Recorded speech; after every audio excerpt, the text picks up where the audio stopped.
Hey guys, welcome. This is a general reading for the collective of all signs for our full moon in Aries. So let me get to my notes. And for those of you who aren't interested in hearing about the aspects of this particular lunation, I have time-stamped this, so you should be able to jump ahead to the oracle portion or the tarot reading. But a lot of you seem to like the information that I give. This is the last super moon of 2023. And it occurs, the peak of it occurs at 6 degrees of Aries. So you're going to want to find where 6 degrees of Aries falls in your chart. What that means is the house placement. Okay, so you want to find Aries on the outside of your natal chart. And then look for 6 degrees. Sometimes you have to guesstimate.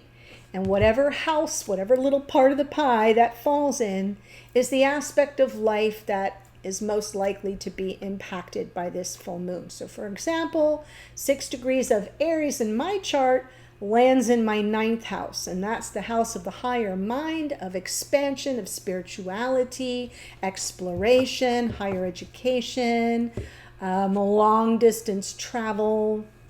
Okay, so for me, it's all about the spirituality and the higher mind that I'm focusing in on. So I hope that gives you a little clue as to how to find where 6 degrees of Aries falls in your chart, and then how to determine what aspect of life will be most impacted. So let's talk about this. The sun is presently in the sign of Libra. Happy solar return to our Libra sun signs. And Libra is ruled by Venus, which is all about we. Okay, and then the moon, right across the way, is in the Mars-ruled sign of Aries, which is about me. So this is the we versus me polarity, but we've got to come first. We follow the lead of the sun. We're coming first from a place of balance and harmony, and then we're considering what startup energy we're drawing off of to set things in motion. So remember, with full moons, we're talking about culminations and release, but every full moon ritual should begin with gratitude.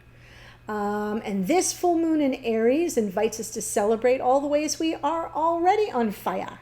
You know, like, think about it. Where am I already firing on all cylinders? And then show gratitude for all the ways we are all ready to take action. So sometimes it's not happening in the aspect of life that we want that to happen, but we have to see, where is it happening? You know, look for the evidence and be grateful for that, show gratitude for that, because there's the evidence that you can find that energy in other aspects of life. So then after that, we are in the Libran shadow of that Aries fierceness. So what do we have to let go of from a place of passivity, from fear of rocking the boat, let's say, or a need to keep the peace at all cost? You know, where we're risk averse, where we don't want to take a chance at taking an act, you know, acting in some way, setting something in motion and falling on our face, right? And then what are we called to forgive? Especially in relationships, since that is the polarity of this full moon. So we're about to move through the big finish of Venus's retrograde cycle with this super full moon in Aries, in the relationship polarity of Aries and Libra, because she rules Libra. But she happens to be in the sign of Leo. She's kind of closing out. She is direct, but she's closing out that third act of her retrograde cycle, still in Leo, and she's going to square the planet Uranus in the sign of Taurus. So the release mechanism of this full moon is pretty fired up and directly connected to the heart-centered process we are still in from Venus's trek over that same familiar territory, right? The same degrees in Leo as she wraps up the last part of her retrograde. So if you feel like you're coming in for a bumpy landing in matters of the heart, that explains it. I just wanted you to understand that we're kind of working with that difficult geometry of a square between Venus and Uranus, so you can expect the unexpected, coming in for a bumpy landing in matters of the heart, just at the height of this full moon. It's all kind of happening at the same time. Now, as a result, many of us may be called to release connections or aspects of connections that have greatly compromised our own needs, our own goals, our own desires. So that's the question you want to ask yourself. Who's going to feel this most? Anybody with major planets or points in the cardinal signs. You'll be in the spotlight for this super full moon. So that's anybody with Sun, Moon, Rising, Venus, Mars, Mercury, North Node, South Node, right? Any of those major planets or points in the signs of Aries, Cancer, Libra, or Capricorn. You will likely feel these energies the most. Okay, not as much the outer planets because they're more collective in nature.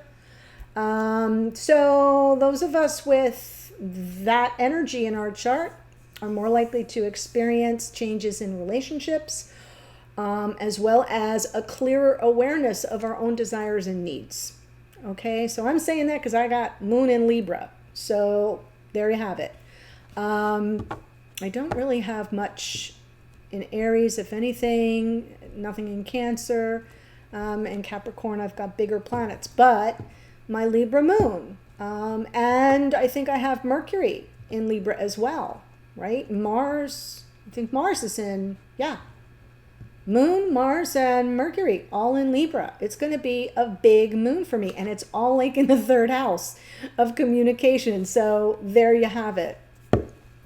So I hope that was interesting to you. And now I'm going to move on to the Oracle. I am pulling from Moonology Messages. This is a brand new deck from the lovely Yasmin Boland, who is the creator of Moonology. I am a certified Moonologer through her course, her certification course. And I love everything she does. So I'm just going to pull a few cards to activate the reading. Oh, wow. Well, here we go. Follow the moon. Watch for signs, right? Signs and synchronicities. Here we go. This is trusting your intuition. Watch for signs. Here's your intuition rising up. And then we have strength. The yang moon, strength, I often associate it with the sign of Leo, but I will take it since it's yang energy. That's Aries, full moon in Aries. Strength, yes. The strength to take action, the strength to stand up for our own needs, desires, wants and wishes. But, you know, watching for the signs and trusting our intuition along the way, right? All right, so here we go. I'm going to pull the spread. I'm doing a modified Celtic cross, and I'll give you my general impressions, and then we'll get the details with the clarifiers. As always, I will do an extended. The link is in the first sentence of the description box below this video, and that will be all signs. I will go around the zodiac, Aries through Pisces. I will pull mini spreads for each sign, and that is good for Sun, Moon, Rising, Venus for you or your divine counterpart. So if you got all different placements, you have up to 8 potential messages that can come through. And we're going to look at that we versus me polarity in that reading for each of your sacred connections. Okay. All right, here we go.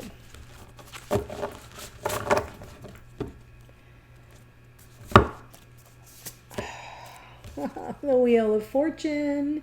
Hello, Jupiter. That's some abundance. That's divine timing, some blessings. Now, what's challenging that? King of Swords. So this might be the energy of bumping up against someone who is sort of very parsimonious, right? They're great communicators, but in this case, because it's coming through in the challenge position, there's a lot they're not saying, or they're very selective about what they say. And as a result, they can feel distant or aloof.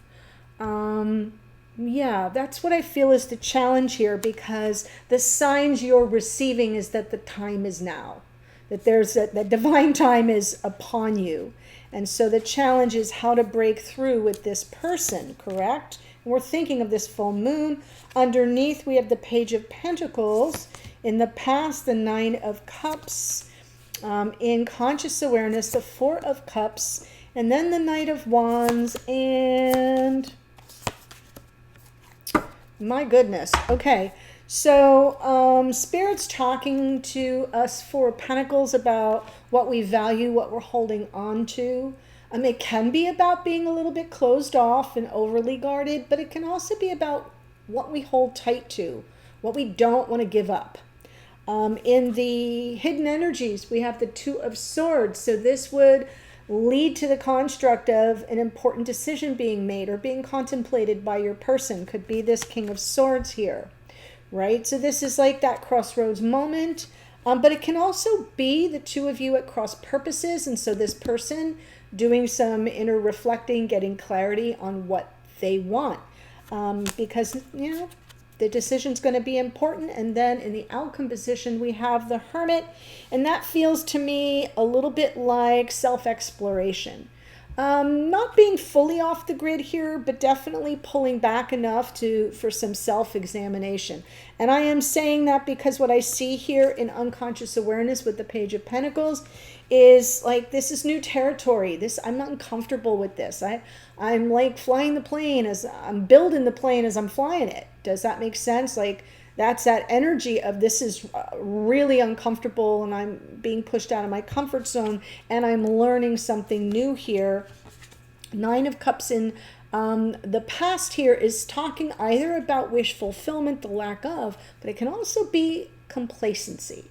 And that's what I'm kind of getting here from your King of Swords energy is this somebody who's kind of resting on their laurels? Things are good enough to them. They are not really exploring the connection in a more deep way because in your conscious awareness, there's some disappointment, unhappiness, disillusionment. Maybe even for some of you, some feelings of rejection coming from that cool, distant, aloof quality of this person. But in the near future, Knight of Wands, that's some startup energy. That's setting something in motion. And it could be referencing a return, right? Somebody coming back that you have not yet let go of. But be careful about having your heart too guarded and understand your person is making some important decisions, especially about the meaning and the purpose of what it is that they really want and how to go about how to proceed in the best way possible. So it's more of a thought process. It's more of a quieting all the noise and getting very clear for themselves. And that's why I think the Hermit's here. I almost feel like you're on a path of self-exploration. They're on a path of self-exploration. They are a little bit more than you. So you may actually become the guide here. But we'll see when we get to the clarifiers. So the Wheel of Fortune and the King of Swords.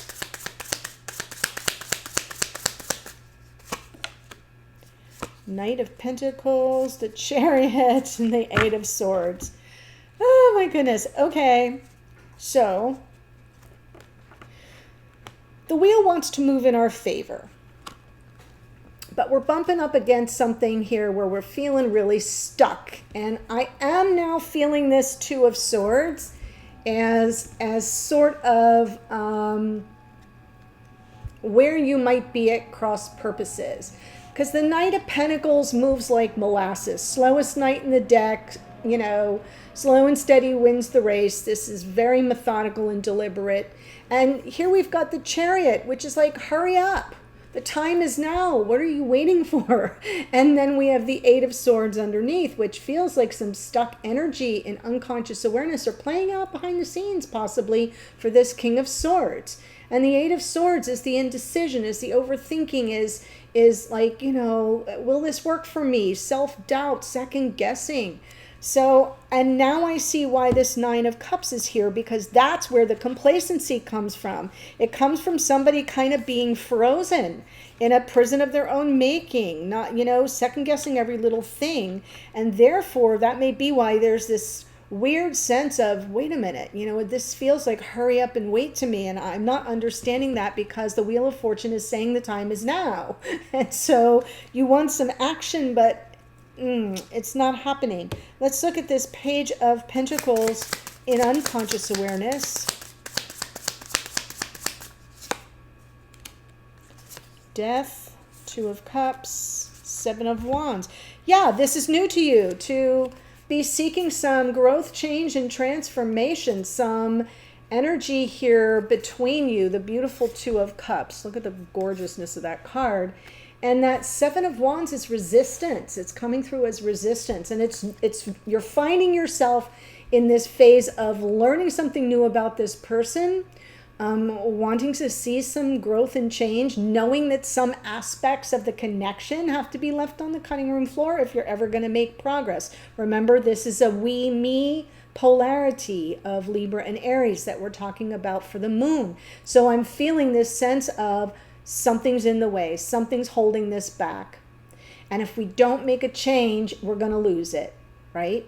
So I am feeling that what's new is dealing with that resistance, understanding that that's not helpful, that you can't make the progress in the connection as long as you're bumping up against somebody's resistance and second guessing, and they're slow to warm up energy. Let's look at the Nine of Cups in the past.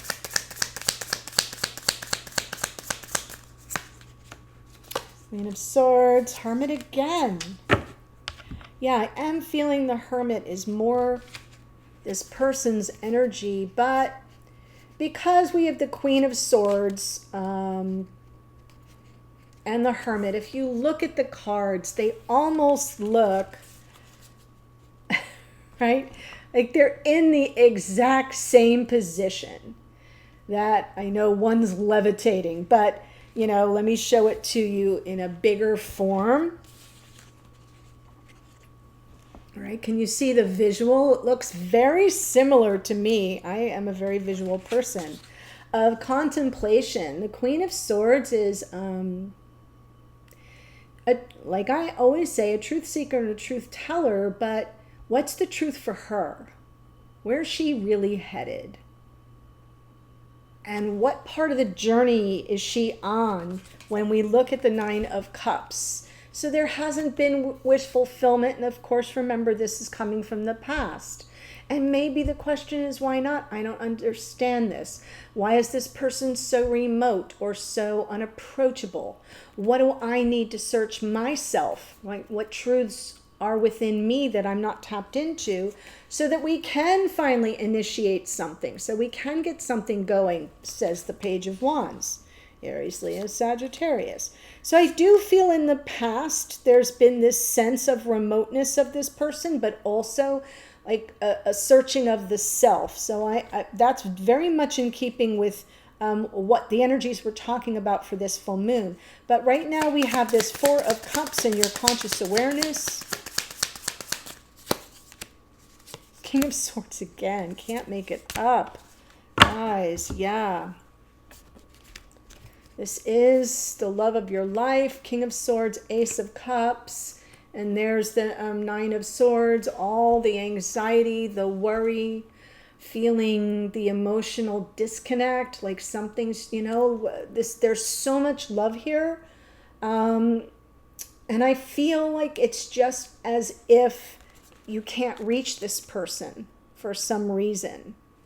There's something here that they're only letting you so close, right? And so there's all this sort of twisting in the wind energy of the Nine of Swords in your unconscious awareness, but consciously you're like, this does not feel good. Something's definitely off. And so we're going to look at the the Knight of Wands in the near future. Six of Cups, the World, Four of Wands. Well, seems to me whatever's going on here with this Two of Swords and the hidden energies, like I said, you're at cross purposes with the pace of the connection and things making progress, and instead of being resisted. I feel like this person, and I said that cross purposes is between both of you, but what are they doing with the energy? They recognize, I'm at a crossroads. There's an important decision I have to make. And I think they return. Knight of Wands, Six of Cups, past life soulmate, the world, close out this disconnected energy so a new cycle can begin. This is Saturn. So Saturn's saying, yes, okay, we're closing out this difficult cycle, which brings in a sense of freedom. And look at her. She's kind of like jumping for joy there. There's just this sense of, we made it through that. We can close that chapter, begin something new. And there is this beautiful Four of Wands, which is talking about your sacred connection and the celebratory energy. And, we got to celebrate the ways we're on fire. Didn't I say that? That's part of the gratitude. Something is on fire, and it feels to me, or it's gonna be, it feels to me like you get this person coming back, prepared to begin a new cycle. We have new beginnings wherever the world goes, but of course something has to wrap up. And that's what you're working through in your unconscious awareness. And I feel like they are too. So let's see what Spirit says about the Four of Pentacles. Whoops.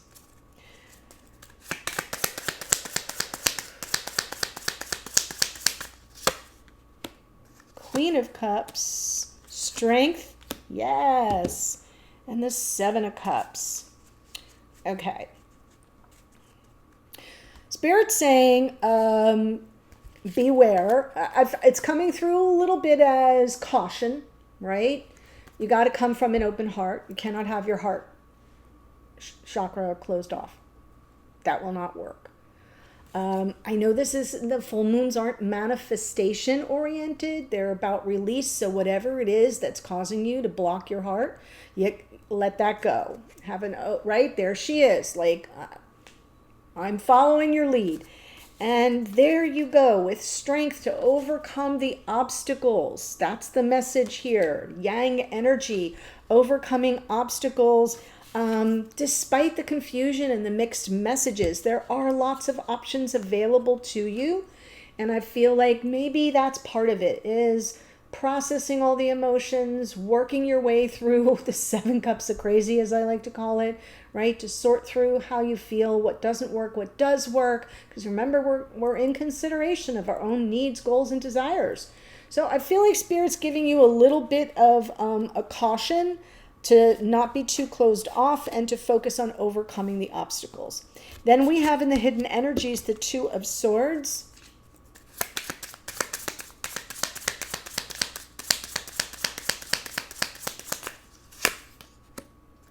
Tower, Nine of Pentacles, Justice. Well, there's Libra, and there's Aries.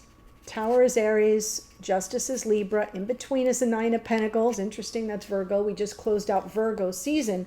But I feel like this person in the hidden energy, they're aware. If they don't bring things into balance and harmony, they're going to lose you. Tower with the Nine of Pentacles. So this person is aware on some level that they've got to decide. Like, it does feel like it's a little bit of a now or never. Things are not fair or balanced, and there's a lack of something that would normally have you with a smile, and you're here very sad, very unhappy, disillusioned. So in the hidden energies, I think there's something this person's trying to decide.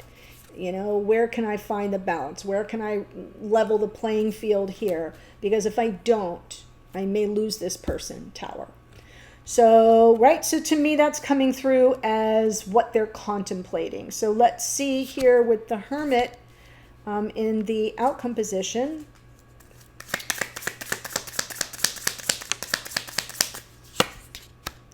Ace of Pentacles, Eight of Pentacles, Queen of Wands. That is Aries energy for sure. So what I like about this for the outcome is it is about being the guide, guiding to the new beginning. So I'm feeling the Hermit energy for you.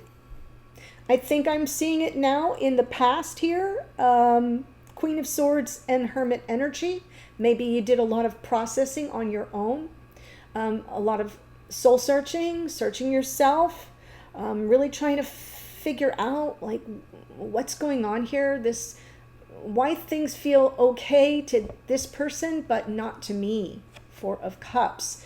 And then we get you back here as the guide to a new beginning, something that you can work through. Eight of Pentacles, like we got this, we can do this. We just both have to be focused on creative solutions to a problem. And there's the Queen of Wands. So I'm feeling your energy underneath adopting the Aries full moon. That like, yeah, I've got to kind of come in through the back door very subtly so that this person, it's all their idea. I know that sounds funny, but have you ever done that? Like, I don't know, maybe it's just me, but I used to do it more as a kid than I do now. But even in certain work situations that I've had in my life, I've had to think through and guide somebody to the decision or the action that was needed to be taken, but in a way that they thought it was all their idea. That is what I am seeing here. And the idea is we can work through anything. We got this. Right? New beginning, uploading the connection, up-leveling. I have uploads on the brain these days.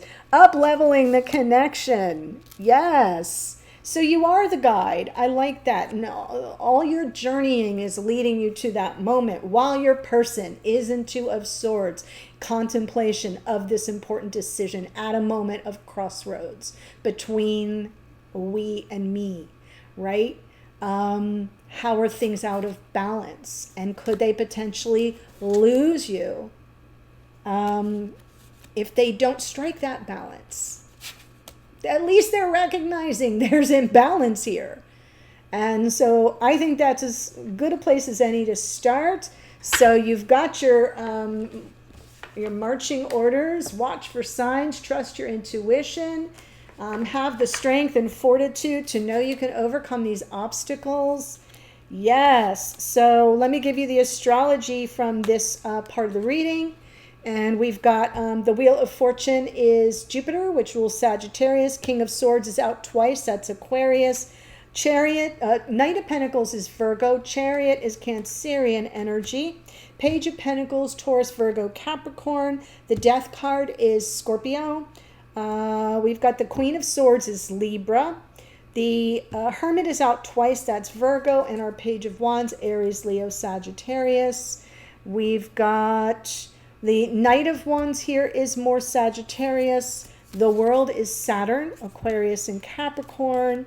The Queen of Cups is Cancerian energy. Strength card is Leo. Tower is Mars, which rules Aries. A little Virgo in that Nine of Pentacles. Libra in the Justice card. And Queen of Wands, we close out with Aries. So that's what I have for you. Full moon blessings to all. There is a link to the extended. I'm going to go all around the zodiac and we're going to look at the polarity. What do we got to be grateful for and what do we got to release? All on that Libra Aries full moon polarity. So I will see you there. Bye for now.